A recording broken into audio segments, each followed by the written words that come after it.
Welcome back for week 3 of goals. We've been talking about setting goals, both regular goals and God-sized goals that we couldn't possibly complete on our own. But before we get to God-sized goals, let's talk about us-sized goals. 2 weeks ago, we started this series by talking about New Year's resolutions. Did you know that after 2 weeks, most people have already given up on their New Year's resolutions? By the end of January, fewer than 25% of people are still committed to their goals. That's because achieving our goals is hard work. Even when we make detailed plans and have the best intentions, it takes strength, commitment, and perseverance to follow through. I don't know what your goals are right now. Maybe they're spiritual goals, physical goals, mental goals, relational goals, and maybe they're even God-sized goals. Whatever goals you have right now, I've got some good news and some bad news. The bad news is that if you haven't already, you're going to experience opposition, frustration, and a lack of motivation on your way to achieving your goals. But the good news is that there's hope when your goals are too much to handle on your own. When things get difficult and you feel weak or discouraged, how do you keep pursuing your goals and finish strong? Let's see what the story of Nehemiah has to show us. If you didn't watch last week, let's see if we can get you up to speed. It all started with the city of Jerusalem, the home of the Jewish people. Long ago, the city of Jerusalem was destroyed by an enemy army. God promised the Jewish people they would one day return to Jerusalem. The Jewish people slowly began rebuilding the city. Although people were still living in Jerusalem, Nehemiah learned that the walls were falling down. Nehemiah wanted to repair the walls to honor God and protect his people. For months, Nehemiah prayed, planned, and prepared. He asked the king to let him repair the walls. The king said yes, so Nehemiah recruited a team to help, but not everyone was excited about this idea. They destroyed the city of Jerusalem, burned the temple where the Jewish people worshiped God, and sent many of God's people into exile. But God promised that one day the Jewish people would return. Once he arrived in Jerusalem, Nehemiah got to work. He convinced tons of people living in the city to work together and repair the city walls. Now, chapter 3 is a longer chapter that goes into quite a lot of detail about who started working on what gates and walls, including priests and rulers, and even what was used in the process. Maybe you're wondering why all these boring details are in the Bible, but here's the incredible thing I see in these details. There were so many people involved. This wasn't a project Nehemiah could have done on his own. This was a team effort. So let's look at chapter 4. When Sanballat heard that we were rebuilding the wall, he became furious. He mocked the Jews before his colleagues and the powerful men of Samaria and said, "What are these pathetic Jews doing? Can they restore it by themselves? Will they offer sacrifices? Will they ever finish it? Can they bring these burnt stones back to life from the mounds of rubble?" Then Tobiah the Ammonite, who was beside him, said, "Indeed, even if a fox climbed up what they are building, he would break down their stone wall." Let's talk about bullies. These guys called them weak, mocked the quality of their work, mocked their pain, mocked their beliefs, and tried to crush their hope. Even though Nehemiah and his team were being obedient to God, they still had to deal with haters. Let's see how Nehemiah and his team handled this opposition and frustration. "Listen, our God, for we are despised. Make their insults return on their own heads, and let them be taken as plunder to a land of captivity. Do not cover their guilt or let their sin be erased from your sight, because they have angered the builders." So we rebuilt the wall until the entire wall was joined together up to half its height, for the people had the will to keep working. There's so much we could talk about here, but here's what I noticed. Nehemiah didn't get distracted. He didn't fight with these guys. He didn't add to their drama. He didn't even respond. Nehemiah took it to God. He asked God to hear his prayers and make it right. And he wasn't afraid to be honest with God about what he was feeling. He wanted those guys to be punished. And then Nehemiah kept going. He and his team kept building no matter what those guys had to say. They rebuilt the wall to half its original height, and everyone poured their hearts into it. And that's amazing. Let's keep going. When Sanballat, Tobiah, and the Arabs, Ammonites, and Ashdodites heard that the repair to the walls of Jerusalem was progressing and that the gaps were being closed, they became furious. They all plotted together to come and fight against Jerusalem and throw it into confusion. So we prayed to our God and stationed a guard because of them day and night. In Judah it was said, "The strength of the laborer fails, since there is so much rubble. We will never be able to rebuild the wall." And our enemies said, "They won't realize it until we're among them and can kill them and stop the work."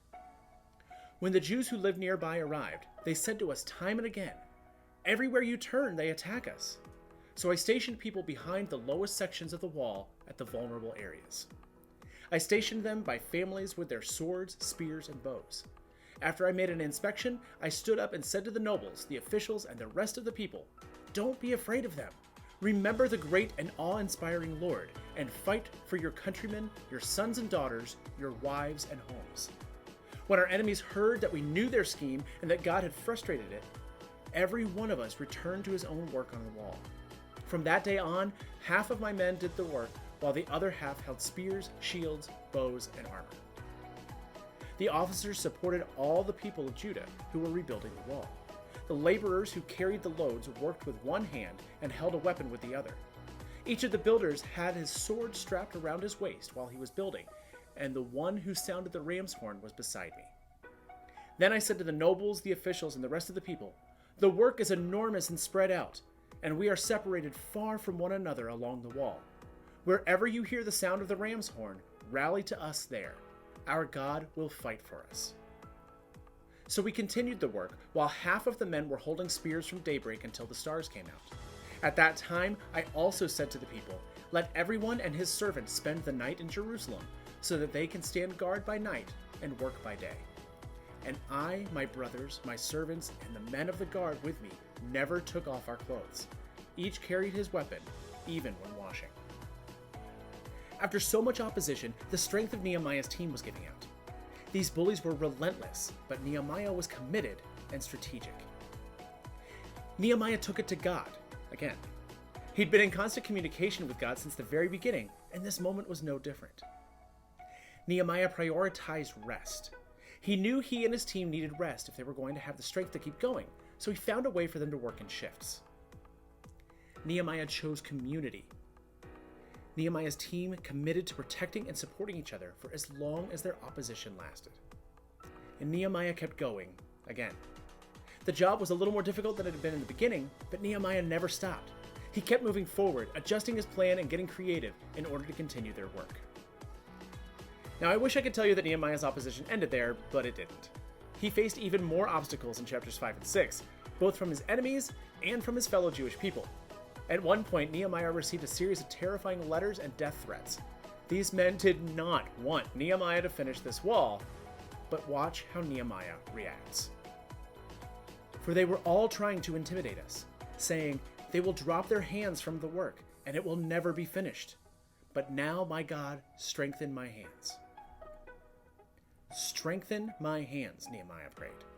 He could have asked God for anything, but he simply asked for strength to finish the work. Hundreds of years after Nehemiah lived, there was another man with a God-sized goal: to spread the good news of Jesus to the whole world. His name was Paul, and he was one of the leaders of the early church. At some point during Paul's ministry, he wrote a letter to a young man named Timothy, who he was mentoring to encourage him. For God has not given us a spirit of fear, but one of power, love, and sound judgment. We all know what it's like to face obstacles, and this is never more true than when we're chasing God-sized goals. Although God never promises the process will be easy, here's what we are promised.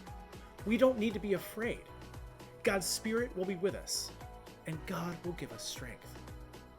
Along with strength, Paul mentioned love and self-discipline too. When God gives us God-sized goals, the challenges and opposition we face can be a gift. The resistance helps us strengthen our faith muscles, grow in love, and develop grit. Just like Nehemiah planned to experience opposition, we should expect to face difficulties when we're pursuing God-sized goals. But here's the good news I promised. No matter what the world throws at us, God gives us strength to pursue God-sized goals. Sometimes it seems like our challenges become the most difficult just before we cross the finish line. That was certainly true for Derek Redmond, a runner who competed in the 1992 Olympics. Derek planned, prepared, and trained hard, but 250 meters away from the finish line, his hamstring tore. Wednesday's final. Steve Lewis in lane 3. Roberto Hernandez out quickly in 4. Now down the backstretch. Ismail on the left of the screen is running very, very quickly. And inside of Lewis, Sunday Bada of Nigeria. And Derek Redmond of Great Britain has pulled up with an injury. Redmond is out. Derek Redmond, the British record holder, and an important member of that British 4x400 meter relay team, as he doesn't want anybody to help him. It'll be Lewis to win in 44.50. Look at this. He's going to try to finish his semifinal race.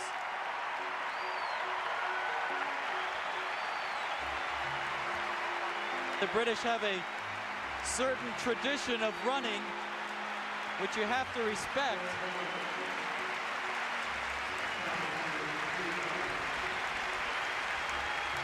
A bizarre finish to this first semifinal in the men's 400 meters.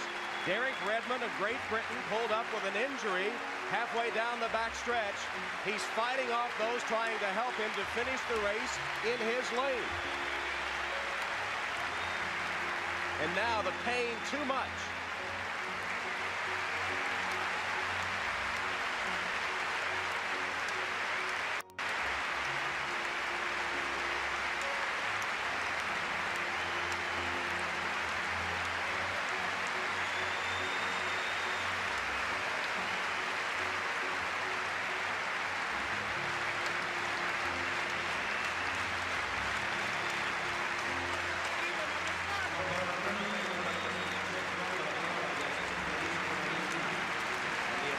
Swelling throughout Olympic Stadium as Redmond, with assistance this time, approaches the finish line he had wanted so desperately to reach.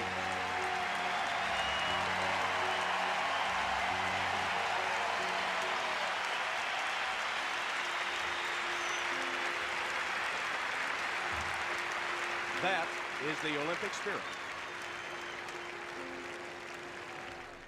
At some point, we're going to face opposition that threatens to keep us from achieving our goals. Opposition can feel overwhelming, especially if you're alone. But when you're following Jesus and chasing a God-sized goal, you're never alone. God is with you, God gives you strength, and God will even carry you when you can't keep going on your own. So what's one of your goals? Are you thinking of something right now? If you're not sure what you think about God or God-sized goals right now, that's okay. What I'm going to share with you applies to any kind of opposition, discouragement, or difficulty you might face. If you're not sure if you found a God-sized goal for yourself yet, that's okay too. Your God-sized goal doesn't need to be about changing the whole world. It might be as simple and powerful as making a difference for Jesus in your school, family, or circle of friends. If you think you might have a God-sized goal growing in your heart, that's awesome. Keep listening because you're bound to face some opposition to that goal eventually. A few moments ago, we saw how Nehemiah handled opposition. Now, what if we took those same tactics Nehemiah used and applied them to our goals? Do you have one of your goals in mind? Is there something you want to do, become, or change, but you're facing opposition? Keep your goal in mind as we think about these 5 things together. When you need strength to pursue God-sized goals, take it to God. Nehemiah was in constant communication with God, but this was especially true when he was facing opposition. When you're struggling with the goals God has called you to pursue, what would it look like for you to talk to God more regularly? What would you ask for? What would you say? Choose community. God gives us strength through the Holy Spirit, but God also gives us strength through community. We weren't designed to pursue God-sized goals alone. We need each other. So when you're facing opposition and losing strength, what would it look like for you to lean on your community? Are you surrounded by people you trust? If not, maybe building that community is your first step. Rest. Nehemiah asked God for strength to keep going, but he knew he and the rest of his community needed rest too. We weren't designed to hustle forever. So what would it look like for you to make rest a priority? When you're feeling overwhelmed, weak, or tired, what helps you feel rested and renewed so you can keep going? Is it sleep? Time with your friends? Time by yourself? Time away from the internet and your devices? Don't get distracted. When you're following God, not everyone will like it or support your God-sized goals. That's okay. It's not your job to please everyone. All you need to worry about is pleasing God and staying close to the people who want what's best for you. So what would this look like for you? Whose voices do you need to learn to ignore? And keep going. Take a deep breath in. Slowly breathe out. If you can feel that breath, it means you're still here and you have another chance to keep going. Opposition will come. Things will get difficult.